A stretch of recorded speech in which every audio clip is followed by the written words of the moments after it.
Welcome to Video Games Weekly. I am Paul Charchi, and my co-host is Reiner from Game Informer and GameInformer.com. Hey, Reiner. Hey, glad to be here, Charch. Yeah, it was an exciting week because we got the big Sony press conference. That, to me, in the end, wasn't all that different than the Microsoft press conference in a lot of disappointing ways. Oh, interesting. Yeah, and I know that's the contrarian viewpoint. Yeah, I gave it a plus. So A I plus, think, yes. really? Okay. Yes. Well, we'll make that case a little bit later. Let's start here. We finally know what this thing looks like. Now, and again, Microsoft showed us what their console looked like a long time ago. I'm not giving Sony any extra points for keeping it under wraps longer. What do you think about the stately, striking look of the PS5, which has divided people pretty dramatically? Yeah, I think it's awesome. I really do. I think it looks sci-fi. It looks new age, different than anything else that's come before it. And that's exactly what I want from a console. I want it to be something that's kind of crazy and out there and kind of defines a new generation. Whereas I think Xbox played it very safe. It's just an obelisk from 2001. It's just this black, tower. Black box. Yeah. That's perfectly but fine. the PS5 towers over the Xbox. Yeah, that's perfectly fine that this, Xbox can just blend in your black shelving and, be a part of that, a component of that. Whereas PlayStation went the other way. They want people to recognize it and look at it and go, what the heck is that thing? Yeah. So for listeners, we should describe it.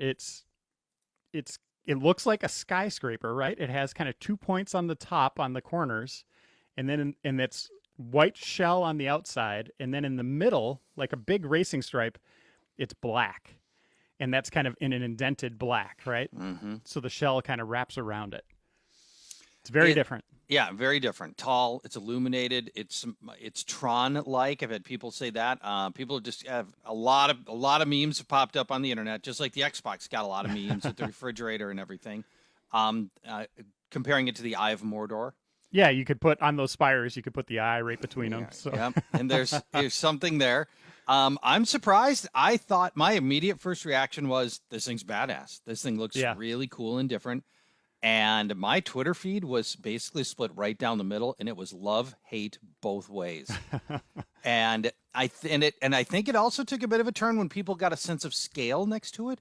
When we saw this thing as gigantic, towering over the other consoles, both the other Sony consoles and the Xbox Series One X, a lot of people were like, "Geez, do I want something that big? Is this even going to fit my shelf?" Yeah, it's not going to be It's probably as tall as like a PC tower, is from what I gathered, right? Yeah. Yep. But you don't put that on your shelf. That's usually on the floor or right next to you if you have one that you're proud to display. I'm guessing most people will lay this thing flat. Yeah. Just like you can adjust it vertical or horizontal.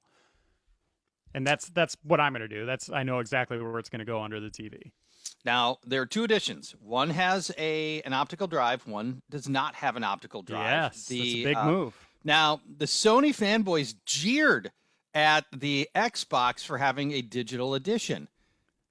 And now they've got one too. So what do you think? Which one do you think is going to be we don't know the price differential. And this is one of the reasons you can't give it an A+, Reiner. They didn't give us the price of any of these. Hey, I didn't give the system. I guess it is a part of the press conference, but I gave their press conference an A+.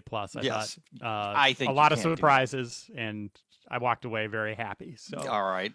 Now, we don't know what the price differential is, but I'm assuming it's going to be between $50 and $100 to get the optical drive version, which means it's bigger. Yeah, Sorry, or do they have a bigger hard drive in the digital edition and keep the same price? Oh, that would be smart. I hadn't heard that possible variation. Yeah, so that could be something that happens. Yes, that would be so smart. One price point, you get more bang for your buck in both in different ways. Mm-hmm. Oh, I like it. All right. That's a great idea. What do you, if there isn't if they both have the same hard drive, what is the price differential you think is appropriate, retail appropriate? Probably $50. Okay, that's what I said. But I don't know if they would do that, right? They might just jack it to 100 because you might be right. need to have a bigger disparity between the two. As a possibility. And if they believe most people are going to go with the PS5, most people are going to go with the optical drive version. I think there's going to be a lot of legacy PlayStation people still want to be able to put their old discs in and stuff, and I do think that'll be the better seller. It gives them the flexibility to have a higher price point than the marketplace would otherwise accept. So the digital edition could be the $4.99 that everybody seems to think is the low end of what the market could bear. Well, I guess that's the high end of what the market could bear, and the low end of what Sony might actually come in at. But then they might go the extra $100 to $599 if you want the optical drive. But this way they can say they launched at $499. You want a $499 console, you get one. And it kind of forces your hand out of physical, even though, as you just said before you kind of led into this, most people will probably want the drive for their legacy games. I think they will. So right there, you're looking at people kind of balking at the price probably if they do that. I think but so I'm guessing too. They're both going to be the same. That's my original take. Bigger hard drive in the digital, and then you have the optical drive in the other one, equal price. Kind of brilliant. Now, we didn't get any more like hardware specs or anything like that. We got to see the camera. We got to see the controller again. We did learn after the show that the UI will be 100% new. The entire OS is something new, whereas Microsoft, it is going to be, when you boot it up, it's going to look like an Xbox One again. Well, and I don't have a problem with either approach, honestly. Exactly. I think the Xbox UI I think is really good. So okay, fine. You want to keep it, okay. And if Sony feels like they've got a better UI, okay, I'm willing to see that too. So one gives you the impression you're getting something brand new. Mm-hmm. The other one is carrying everything over in a comfortable way. Yeah, and boy, isn't that what the Microsoft approach is entirely right now? Is 100%. The seamless transition is everything Microsoft's doing, and we'll talk more about their smart delivery program, which they clarified a little bit later in this show. Let's talk through some of the software that they revealed, and there were a number of big drops here, and Microsoft had some of this as well. And what really bothered me, again, the reason I can't agree with your A+. We saw just little bits of actual gameplay, and this was the same complaint I had on the Microsoft side. And I have to work the same. I got to be even-handed here. I didn't feel like that we got all that much gameplay out of the Sony side as well. Do you think that's fair? It is. Yeah, it was very snappy in its presentation and very trailer based. We did get some extended cuts for a couple of games. One of which is a new Ratchet and Clank game, which I think really showed off the power of PlayStation 5. I know that is something kind of crazy to say about Ratchet and Clank. It has always been kind of a cartoony game that doesn't really seem like it's trying to do too much. Yeah. But what they're doing in this game, maybe we'll get into that a little later. We will. But I think very soon. But I think we got some looks at games that showed why this new generation is going to matter, and I like that. I didn't get that from Microsoft's. I just thought I could play those on my Xbox One. Yeah, I still feel like I'm not giving anything that isn't obviously in engine and real gameplay. I'm just discarding it, and it can look as beautiful as it wants. If I'm not looking at it in engine, I'm not treating it like it's a real thing yet. But that's just me. Okay, sure. Let's start with I thought there were two main products, two main games coming that to me look like these are the launch titles everybody's going to buy, and the launch titles will be marketing this with, and the launch titles that we'll always remember as synonymous with the PS5 launch. And to be clear, neither one was designated as a launch title, but they were both said they're holiday titles, so we believe they'll be launch titles. Okay. Number one was the first one they showed. They opened the show with, and that was Spider-Man Miles Morales. Tell people about this not an expansion, standalone, mostly kind of game coming from the same people that made the fantastic Spider-Man game of 2 years ago.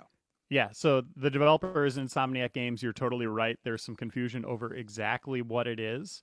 You had a spokesperson from Sony speak out about what he thought it was, and it turns out sounded like it was wrong, because Insomniac the next morning quickly followed up with saying it is a standalone game. This is Spider-Man Miles Morales. This is a sequel to the best-selling superhero game of all time, the PlayStation 4 Spider-Man game.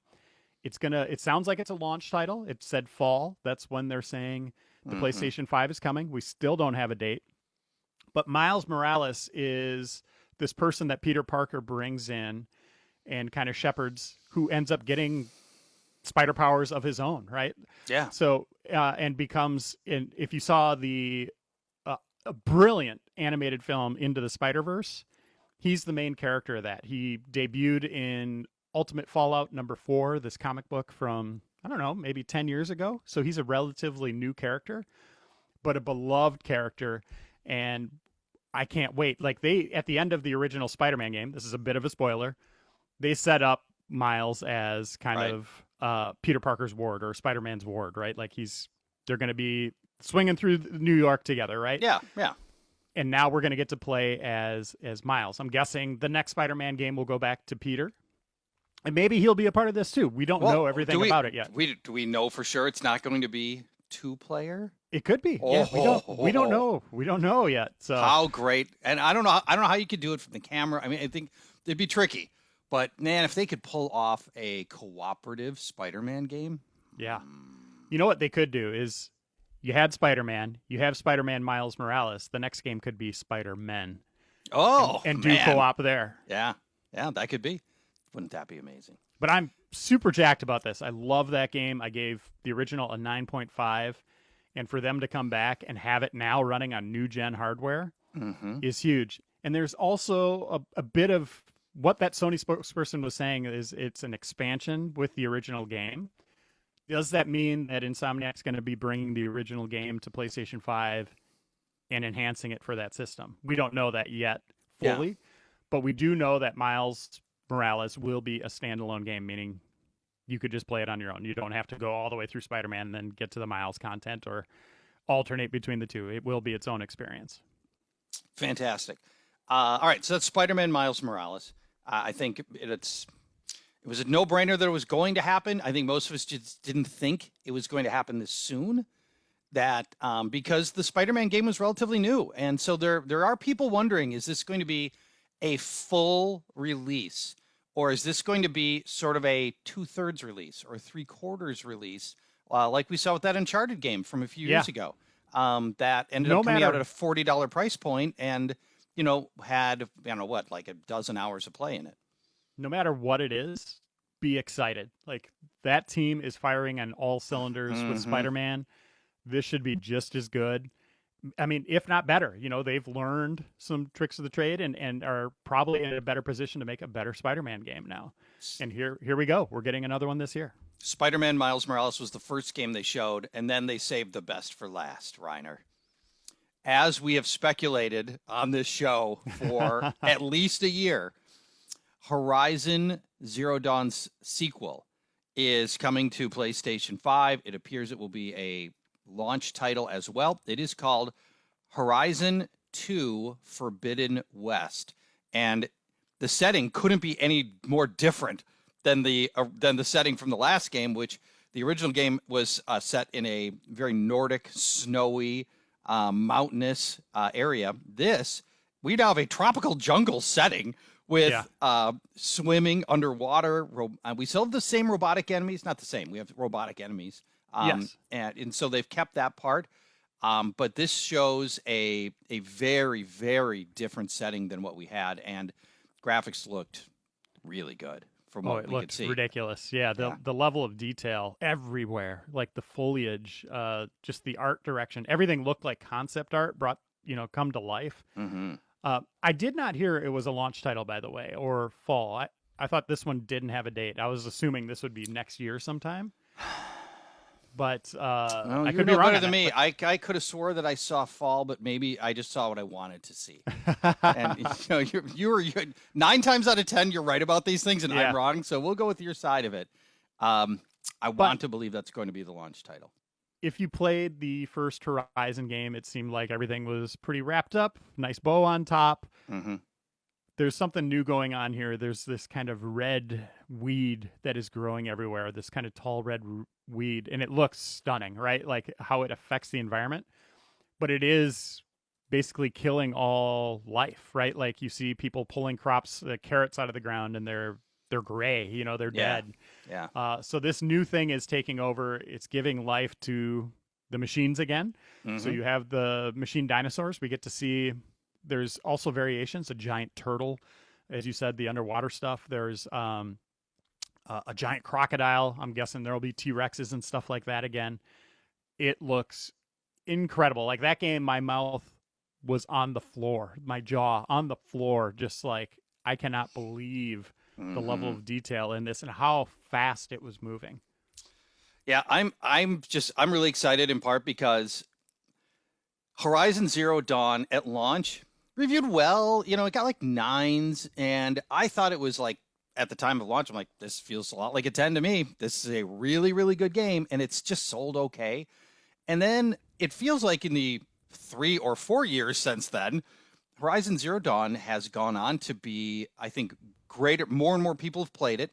They put out a greatest hits style version of it, and that at a reasonable price point. And I think it's just picked up all of this traction. And I'm excited that we're going to get to see another version of it and on the next hardware. They also early in the production, they gave us Sackboy's Adventure, a spinoff for Little Big Planet. Tell people about that one that's coming. And the Little Big Planet games were instrumental in the PS3 and even early PS4. It's nice to get back to this with the PS5 after what's been quite a while away. Yeah, so you had 3 different Little Big Planet games on PlayStation 3. They had 2 focuses, right? One of them was just a story-driven platforming adventure. Yeah. But the bigger part, that what they wanted people to do was make their own games using these tools. Mm-hmm. Very effective, very popular. They have gone away from Little Big Planet as a name, and now we're just focusing on the main character of this, which is Sackboy. He looks like this little stuffed animal, with a zipper on the front of him, with stuffing inside. Like, he is adorable, and it looks like a Mario game that you're playing with Sackboy, like a 3D Mario game with crazy challenges, leaping over, spinning, objects and dodging things that are coming his way. I think it's a wise decision to keep him alive as a character and potentially move away from those creation tools when you have a game like Dreams out there that is kind of occupying that same space. Dreams is created by the original Little Big Planet team. And we need to take a break, but I do want to mention we've got a lot more video game release news from the PlayStation 5. The whole show won't be PlayStation focused, but a lot of it is because, Reiner, we also have to talk about The Last of Us 2. Yes. We need to recap a game that Game Informer gave a 10 out of 10 to. So, we need to touch on that, but we've got the new Star Wars news. We need to get into that. We've got so many things to get to over the course of the show. It is an absolutely jammed Video Games Weekly. We will be back in moments. Welcome back to Video Games Weekly. I am Paul Charchian. My co-host is Reiner. We're touching on the game reveals from Sony's press conference of a few days ago, announcing the PS5 and a variety of games, most of which we did not know were coming, and a lot of big news. One of the other ones that they talked about very early in the press conference, Grand Theft Auto 5, which struck me as a weird decision, given that it's a 7-year-old game. It struck me as a little bit weird. Yeah, a little weird that we're talking about it here.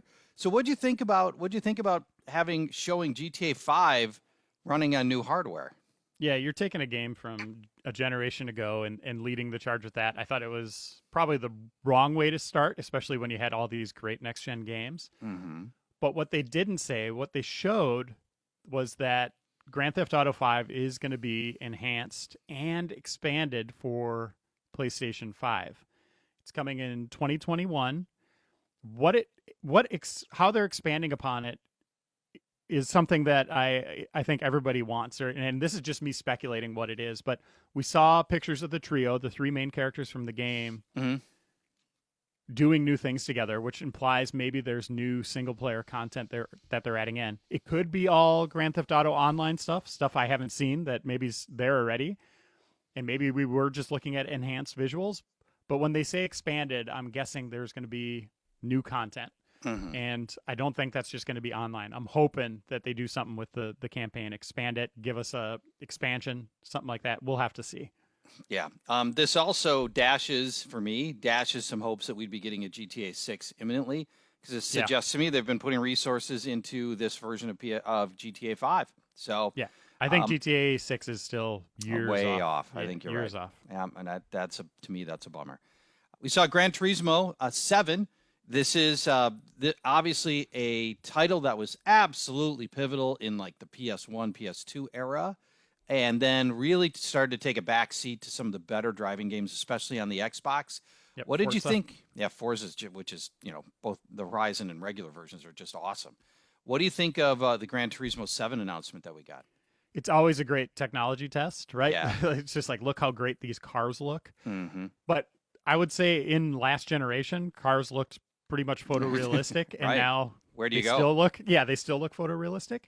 The tracks look better. I liked they showed some of the outside of the racing, what we can expect. There's like a huge GT world that they're creating that you use as kind of your base, and you travel around to different continents to do races there. And when you're doing the races there, you're gaining experience and standing in those areas. So it seems like there's going to be a lot of deep systems in this one, which is nice. If they just showed cars racing around the track, we'd probably be pretty bored by this, but it looks like there's going to be some real substance behind this racing experience. Yeah, and most systems launch with a beautiful racer on launch day because driving games are easier to code, I think, than most. Even though Gran Turismo's got a history of lagging and time delays and stuff. But anyway, I think I think we will get one early in the life cycle. I don't think they dated it, did they? No. Gran Turismo. So yeah, we'll see. No dates were given for anything outside of fall or 2021. Yeah. Okay, so let's go to Deathloop, which to me looked absolutely fascinating. This is by Arcane Studios. I love Arcane Studios, and I think Prey is arguably the most underappreciated game of the previous generation. Deathloop looks gorgeous, beautiful, unique graphics. It is a time-traveling shooter in which you will do these sophisticated combat runs, and it looks like through it's not like gritty urban street fighting. This is more like sophisticated hits inside of like apartment buildings and stuff like that. And you will die a lot. You're going to learn from your mistakes. You're going to rewind time and then go do the run again is what I got out of Deathloop. Yeah. And I'm fascinated by that. We touched on this last week. The run is becoming something we're seeing in a lot of games now are being built around runs. And this is one of the first person shooters we're seeing that's going to have you go die and then just go do your run again. What do you think of Deathloop? I think it looks awesome. And it still has that Arcane vibe of stealth. Yes, you can run and gun, but it has some kind of stealth mechanics. It has kind of that Dishonored feel to it. Mm-hmm. Very different art style and setting and all that, but I can see their focus. I could see the DNA of their games in this wild idea where you are rewinding time, going back a few minutes, and then attempting it again in a different way. I think it's a really cool idea. It is. And it's going to be exclusive for PlayStation 5 for a time being. Yeah. PC and PlayStation 5. So no Xbox for this or the other Bethesda game that was announced, which was what was that? Ghostwire Tokyo. Yeah. From the Evil Within team in Japan. Also timed exclusive, we believe. Let's go to Resident Evil 8 called Village. To no surprise, a horror-based shooter set in the winter, in the woods in the winter, it appears. It's dated for 2021. There had been rumors about Resident Evil 8 coming. There was no doubt it was going to come, but we had rumors about what it was going to be about. This is the first time that we actually got a real look at what's coming with Resident Evil 8. What were your thoughts on Resident Evil 8 Village? Yeah, so it's first person again, following up on Res Evil 7's take. Mm-hmm. Obviously, we've had the Res Evil 2 and 3 recently, which kind of went back to the series' roots. But this is continuing, moving forward, moving the series into new space. It has a vibe of Res Evil 4 with crazed villagers. Like this is an unsettling place that you're at. But the big reveal, the huge thing that they show at the end is werewolves. So we're not just dealing with crazed villagers and zombies. We have a new threat, and that's going to be these werewolves, which I'm sure will lop off your head in one hit and bring a new kind of terror to this beloved series. Well, I assume it's going to be a faster kind of terror, right?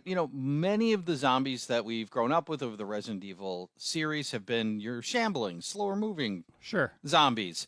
Werewolves are anything but that. Yeah. So I think they're going to introduce a real sense of speed to and you're going to need Evil 8. I'm guessing, a specific type of ammo to be able to take them out too. Could it be silver? Yeah. Maybe. So maybe you can wound them and run away, but if you have the death-dealing tools, you could take them out permanently. Maybe that's going to be it. I can't wait. And that's 2021, unfortunately. We won't be playing that this year. Another game we're not going to play for 2 years, but it left the trailer, which was there was nothing in engine, but the trailer for Pragmata looked really, really interesting. Super science fiction-y, future time blending. I don't think it was time necessarily, but weird, all kinds of weird tech. I don't know where to go with this game, but and I love seeing new IP, and it just looked fascinating. Yeah, it looks like you're playing as an astronaut, like fully decked out in the big white clunky suit, and there's holographic cats everywhere. The city's being torn asunder. There's crazy stuff coming from space. It looked wild. I have no idea what type of game it's going to be. No. But it was a very effective trailer in setting a tone for this kind of cyberpunky sci-fi universe that you're going to be a part of. Like, I was all about it. Yeah. There were a number of other games we're just not going to have time to get to. Maybe we'll talk about on future shows, like The Far Shore and Godfall, Little Devil Inside, the remaster of Demon Souls. So there's a bunch of other things I'd like to talk about, but it just so happens we really need to touch on The Last of Us 2, even though we've talked about it broadly in each of the last couple shows, as you were already playing it and you were working through the game. Now it's coming out on Friday, and Game Informer, wasn't you didn't do the review. Game Informer, other Andy did. Game Informer gave it a 10 out of 10. Talk to us about The Last of Us 2. Yeah, so Andy gave it a 10 out of 10. I would echo that. Like, without hesitation, 10 out of 10. One of the greatest gaming experiences I've ever gone on.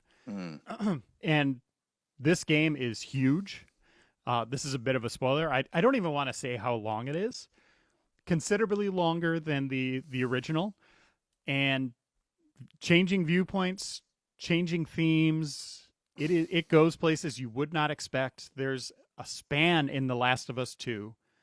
3 to 4 hours, I would say, where I was concerned about things that were not happening on screen. And what was happening on screen was bonkers, right? Like, there's bad stuff going on, but my mind is elsewhere. That's how good the story is. You latch on to characters and moments and settings and want good outcomes for certain things, and they leave you hanging at times. Like, they set up a scene, change the viewpoint, and have you going through something else in a way you would not expect, with characters maybe you would not expect, and then you come back to get the reveals later. But they intentionally play with your emotions over and over and over. The acting in The Last of Us 2 is brilliant. The story is brilliant.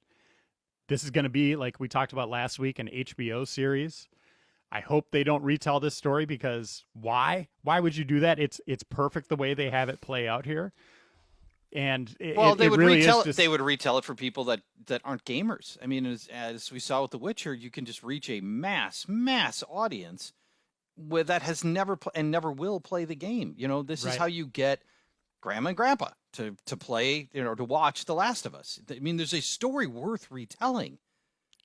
Or expand upon it, right? That's what I want them to do on HBO. Like, I think you lure people into what The Last of Us is, and then give them a different story in the games than you get on the TV, right? Like, I think that's how you would do it. I hope they go that way. You could be right. They could just bring a Joel and Ellie in and retell their story. And what a story it is. Like, I played The Last of Us 1 and thought it was, it didn't need a sequel. And I think a lot of people thought that. Like, it just ended on such an interesting note, and it seemed like everything was kind of concluded and didn't need to go anywhere else. You are quickly proven wrong, and if you thought that in The Last of Us 2, you're immediately brought into something that's fascinating and different, and you're along for this ride. And boy, does it go places. So you talk a lot about the narrative. Does it feel like the story versus combat ratio is about the same as it was in The Last of Us 1? Yeah, you have a hand in most of it. A lot of the story is happening as you were moving around. Yes, they do take control out of your hands every once in a while for, you know, lengthy sequences where they're just doing character development and building the atmosphere and stuff like that. Mm-hmm. But most of the stuff is you walking around talking, unexpected things happening. You could be doing something that just seems like the safest spot possible, and all of a sudden chaos erupts. Yeah. This game's going to make you jump. It's going to freak you out. It's going to tear your heart out of your chest. It's going to make you angry. It's going to make you celebrate. The Last of Us 2 is such a great way to end the PlayStation 4 era. I know we have Ghost of Tsushima coming in a month. Yes. But this is, if you have a PlayStation 4, one of the games you have to get. God of War, Horizon Zero Dawn, The Last of Us Part 2. It'll be a system definer, right? It is. Yep. This will be the game I think people look back on PlayStation 4 going, wow, that game was amazing. Yeah. So The Last of Us 2. You can read the full review at GameInformer.com. We'll take a break. We have tons of news that have nothing to do with the PlayStation. It is not an entirely PlayStation-driven show, including the new Star Wars game. We've got what looks to be a very promising, we've been fooled before, a very promising Star Wars game that I definitely want to get your thoughts on, Reiner, when we come back, plus many more things. It's Video Games Weekly on The Fan.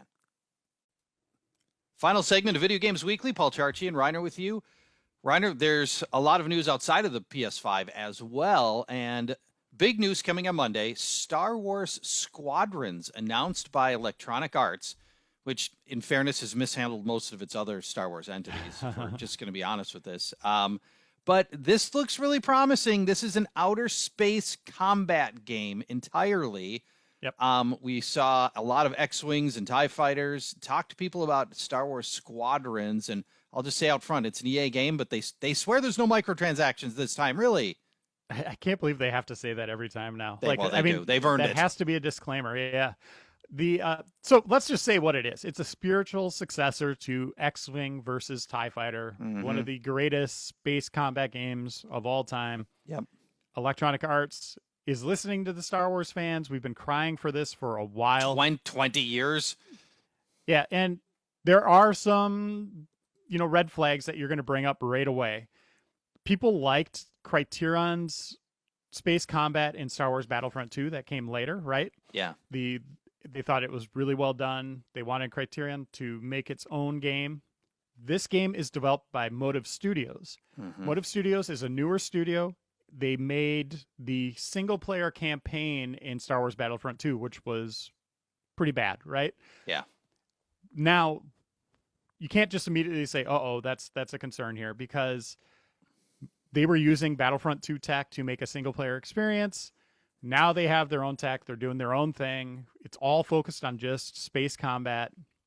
I think there's reason to be excited about that. Like, I'm sure they brought in a bunch of talent to make this, that have had experience in space combat. We'll have to wait and see. The trailer is very effective in selling their vision. It is. It's going to be 5v5, so you're going to have a squadron on the Republic and then the Galactic Empire. So you will be playing as the bad guys and the good guys. Yep. And like any multiplayer game now, you have a lot of customization in your pilot design. Obviously, you're not going to see that as you're playing, but also your ship, your cockpit, because it's going to be a first-person space game. So you're going to get to design all that stuff as you go along.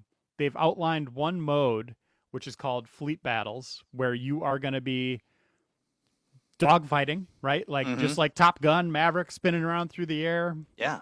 And then once you gain position, going after a capital ship on the other side. And victory is taking down that capital ship. Now, this is it's a space shooter, which I feel like we're due for a full-blown space shooter in the Star Wars world, or even the non-Star Wars world, which is great. And it's got cross-play support. It's going to be on PC, on PlayStation 4, on Xbox One, and It's coming on VR.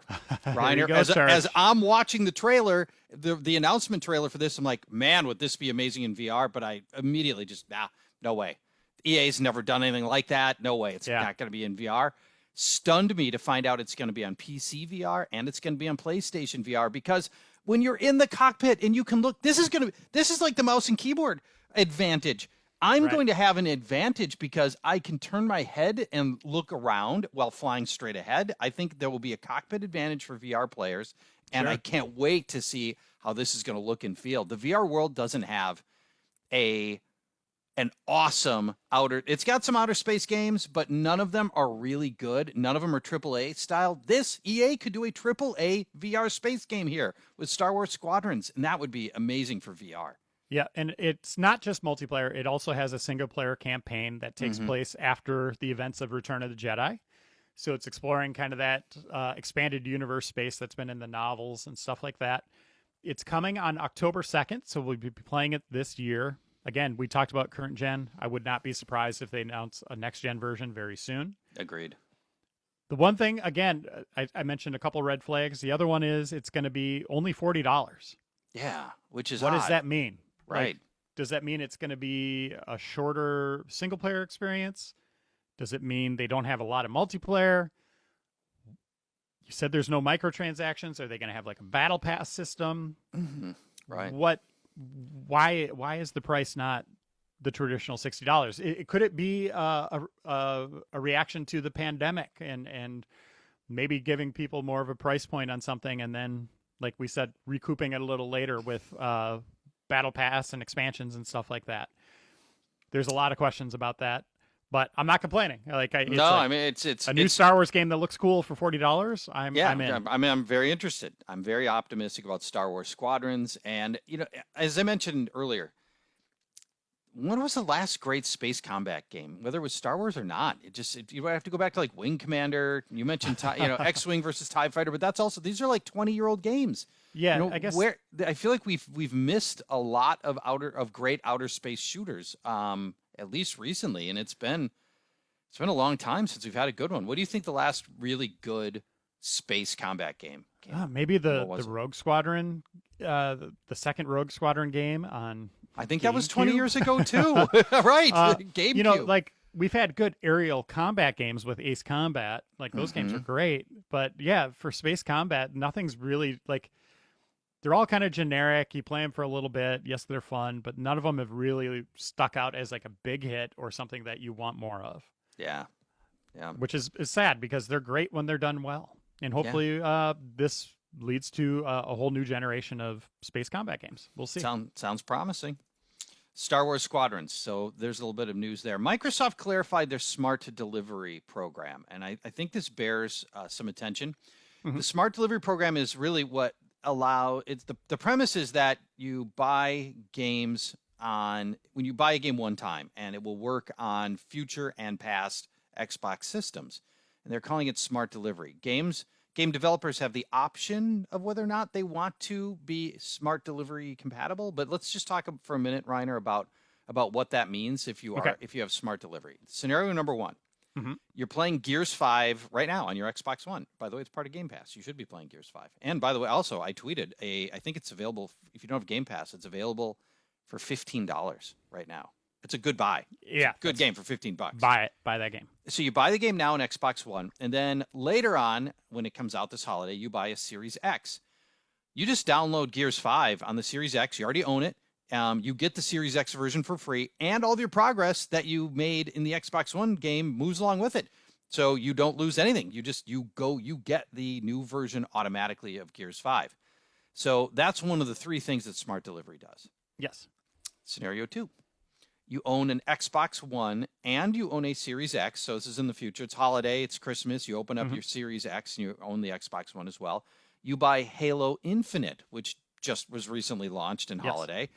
And you automatically get it for both systems, and your save games move back and forth between those. So if you own both pieces of hardware and you buy a game that's in this smart delivery program, you get it for both as well. Yeah, so you could have in your living room your Series X, play there, go up to your bedroom where you have your Xbox One, continue your game in bed. Correct, which is great.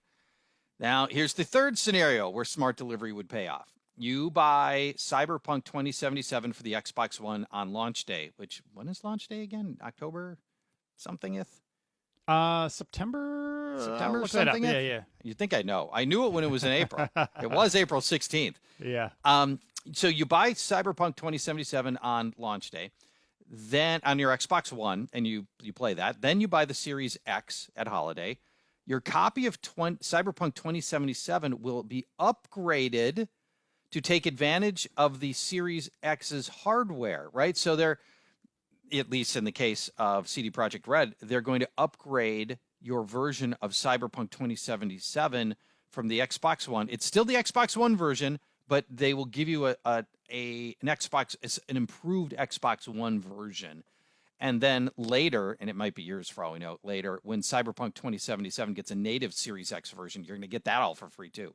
So that's the third option as well. But that is CD Projekt Red, the developer of Cyberpunk's option, right? Right, Like their decision. They are determining that. Whereas if EA released Star Wars Squadrons on Xbox One and then had a greatly enhanced version on Series X 2 years later, they could say, nope, you got to buy that again. We're calling that a new version. Right. It's up to the publishers and developers to determine if you get it for free or not. But all Microsoft published games will have this smart delivery system in it. And really, I think this is, Reiner, this is where Microsoft is staking their claim as a differentiated product from the PlayStation 5. They're really saying, they're talking about the seamless path from Xbox One to the Series X. Do you believe this is a meaningful play for them, for our marketplace? It's going to be interesting to see how the public takes no new generations. That's the focus from Microsoft. Everything just blends together. Where Sony's very much on the other end of, this is a new generation. These games only work on PlayStation 5. You need to buy new hardware. Microsoft's saying you don't need to buy new hardware, at least for a couple of years, right? Like they said, eventually they might move into where you need the Series X as the baseline.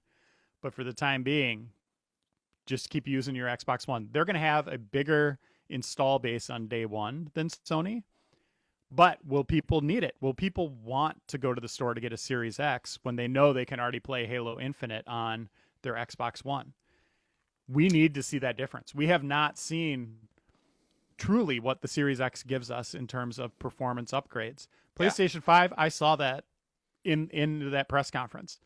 Seeing what they're doing with Ratchet and Clank, how they're loading in new environments within a split second using that SSD. Yeah. And then what I saw in Horizon, I can't get that on my PlayStation 4. That visual fidelity, all that stuff, you need new technology for that. Microsoft is saying all their games are going to work on both. What do I gain from Series X? They need to deliver that message clearly and soon, because right now all eyes are on Sony. Sony has shown us what the future is. Microsoft has not. Microsoft does not have another press event scheduled until August.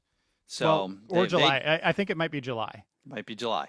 Yeah. Well, last I saw, they'd moved it from July to August. Maybe they've gone back to July.